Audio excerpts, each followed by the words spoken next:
Nia, tadi saat guruku yang ngajarin, aku kurang paham tentang itu loh, akun dan buku besar. Kamu tahu gak sih akun dan buku besar itu apa? Dalam catatan akuntansi transaksi bisnis perusahaan, diperlukan suatu alat pencatatan yang merupakan bagian dari suatu sistem akuntansi. Untuk menciptakan suatu sistem akuntansi yang dapat dicatat secara tepat dan lengkap, yang disebut dengan akun atau sering juga disebut dengan rekening. Di sini pengertian akun atau rekening sendiri adalah suatu alat untuk mencatat transaksi-transaksi keuangan yang bersangkutan dengan aset, kewajiban, ekuitas, pendapatan, dan beban perusahaan. Tujuan penggunaan akun adalah untuk mencatat data yang akan menjadi dasar penyusunan laporan keuangan. Secara garis besar, akun dibagi atas dua golongan, yaitu yang pertama, akun neraca atau disebut juga akun real, yakni akun yang pada akhir periode akan dilaporkan di dalam neraca. Yang kedua adalah akun laba rugi atau disebut juga akun nominal, yakni akun yang pada akhir periode akan dilaporkan dalam laporan laba rugi. Yang termasuk dalam akun neraca ini adalah akun-akun aset, akun-akun kewajiban, dan akun ekuitas. Akun-akun ini meliputi akun pendapatan dan akun-akun beban. Buku besar merupakan dasar pembuatan laporan neraca dan laporan laba rugi. Akun akan disusun berdasarkan urutan tertentu, yakni akun untuk neraca disusun paling depan, kemudian akun dalam laporan laba rugi. Setauku sih gitu, tapi aku juga gak paham mengenai bentuk akunnya itu. Bentuk-bentuk akun. Nah, dalam praktik dikenal berbagai macam bentuk akun. Namun, bentuk yang paling banyak digunakan dan paling sederhana adalah bentuk akun huruf T. Akun ini terdiri atas 3 bagian, yaitu judul atau nama akun dan 2 sisi, yaitu sisi kiri yang disebut sisi debit dan sisi kanan yang disebut sisi kredit. Kedua ruang sisi ini untuk mencatat peningkatan jumlah pos atau item yang bersangkutan, serta untuk mencatat penurunan jumlah pos bersangkutan. Nah, bentuk tabelnya itu seperti ini. Ini yang dinamakan bentuk akun huruf T secara sederhana. Jumlah yang dicatat pada sisi kiri dari akun adalah debit, dan jumlah yang dicatat pada sisi kanan dari akun adalah kredit. Dan ini yang dinamakan bentuk akun huruf T yang lengkap. Nama akun diletakkan di atas dan dituliskan di tengah-tengah. Kolom tanggal digunakan untuk mencatat tanggal transaksi terjadi. Sedangkan kolom keterangan digunakan untuk mencatat keterangan yang berhubungan dengan transaksi yang dicatat. Penggunaan kolom F berkaitan dengan penggunaan buku jurnal. Diisi dengan halaman jurnal pada saat melakukan posting ke buku besar atas pencatatan transaksi di buku jurnal. Dengan kata lain, kolom F diisi untuk melakukan cek silang dengan halaman buku jurnal untuk melihat keabsahan pencatatan suatu transaksi atau terjadinya suatu akun. Nah, sekarang kan kita sudah tahu tentang akun, buku besar, dan bentuk akunnya. Tapi kan kalau kita pengen buat laporan keuangan, kita harus tahu sifat dan aturan pencatatan akunnya. Bagaimana ya kira-kira? Dalam akun real terdiri dari akun aset yang sifatnya berbalik arah dengan akun kewajiban dan akun ekuitas. Pada akun aset, sisi kiri atau sisi debit akun bentuk T akan digunakan untuk mencatat sifat-sifat akun aset penambahan aset. Sedangkan untuk pencatatan penurunan jumlah aset akan dicatat di sebelah sisi kanan atau sisi kredit. Sebaliknya, pada akun kewajiban dan ekuitas, sisi debit atau sisi kiri akun T untuk mencatat penurunan akun tersebut. Sedangkan peningkatan jumlah kewajiban dan ekuitas akan dicatat di sebelah kanan atau kredit akun tersebut. Debitan dan kreditan dapat dijelaskan sebagai berikut.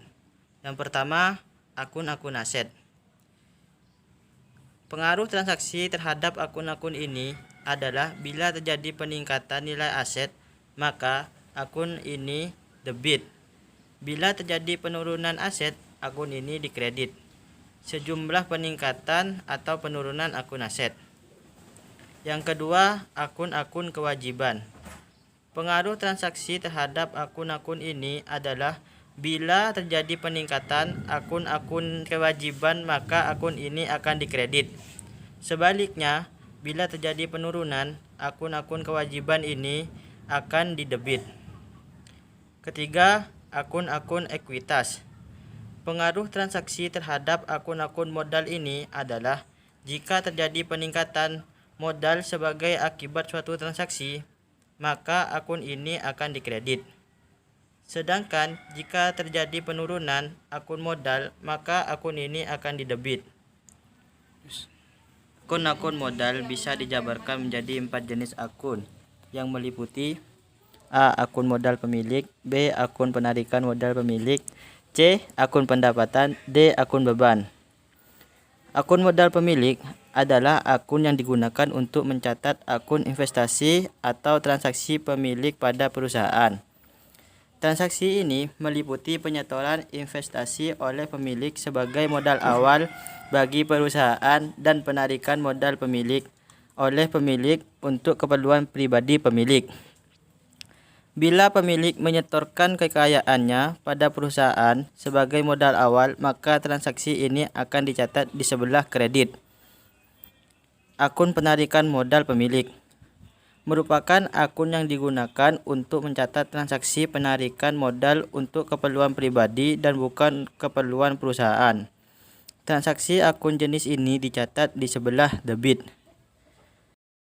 Akun pendapatan dan akun beban disebut juga sebagai akun laporan laba rugi atau akun nominal. Akun pendapatan merupakan akun yang digunakan untuk mencatat transaksi yang menghasilkan pendapatan atau penghasilan. Transaksi ini dicatat di kredit. Akun beban merupakan akun yang digunakan untuk mencatat transaksi yang berhubungan dengan beban dan dicatat di debit. Sisi kiri atau debit akun beban digunakan untuk mencatat kenaikan beban, dan sisi kanan atau kredit akun beban akan digunakan untuk mencatat penurunan nilai beban. Sedangkan sisi kanan atau kredit akun pendapatan akan digunakan untuk mencatat penambahan pendapatan, dan sisi kiri atau debit akun pendapatan akan digunakan untuk mencatat penurunan nilai pendapatan. Laba bersih atau rugi bersih dalam suatu periode seperti yang nampak dalam laporan laba rugi merupakan penambahan atau pengurangan bersih atas ekuitas. Nah, terus gimana tuh mengenai PDA-nya? Akun dan persamaan dasar akuntansi.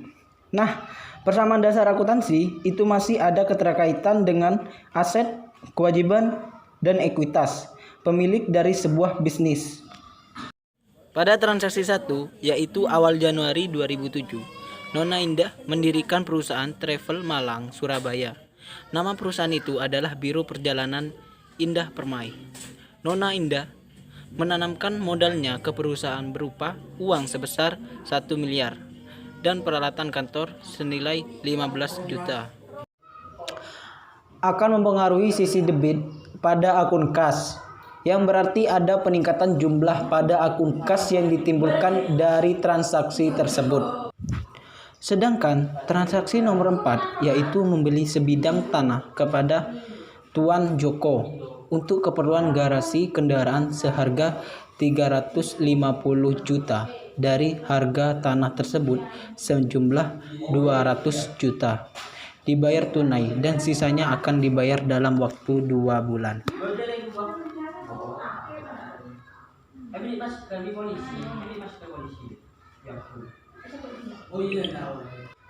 Berpengaruh pada sisi kredit dari akun kas.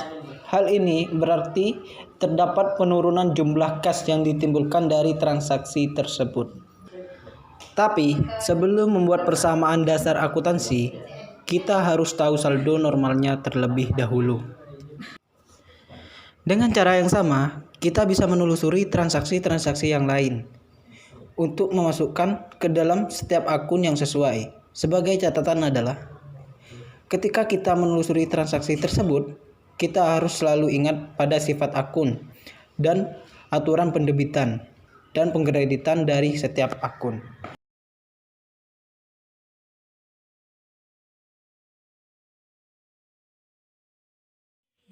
Ya, jadi sisi kiri dari semua akun, baik akun aset, kewajiban, maupun ekuitas merupakan sisi debit, sedangkan sisi kanan merupakan sisi kredit.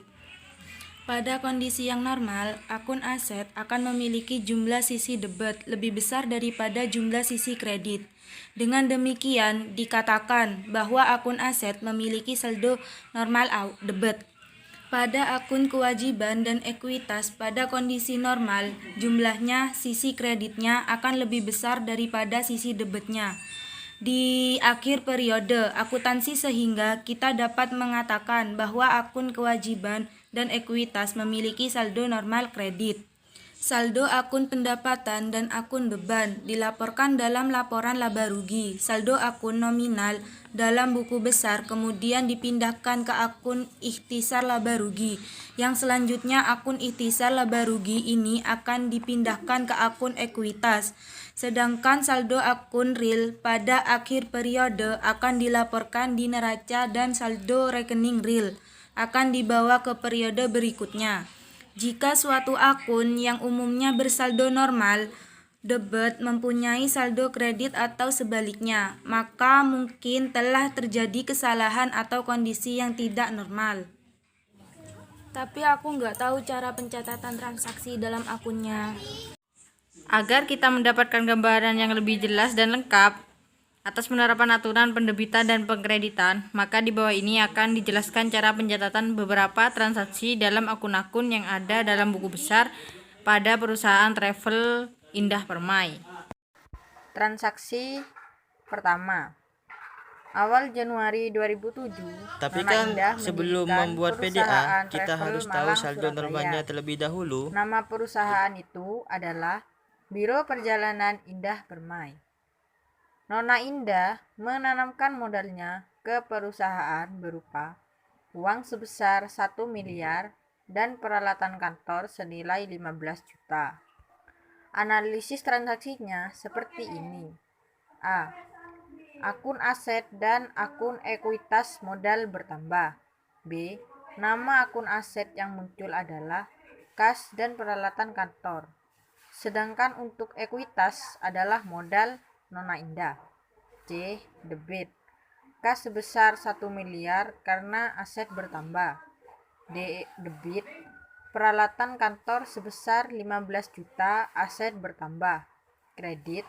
Modal Nona Indah sebesar 1 miliar 15 juta rupiah karena ekuitas bertambah. Transaksi 2. Membeli 2 buah kendaraan yang harganya masing-masing 200 juta dan 250 juta secara tunai. Analisis transaksinya seperti ini. A.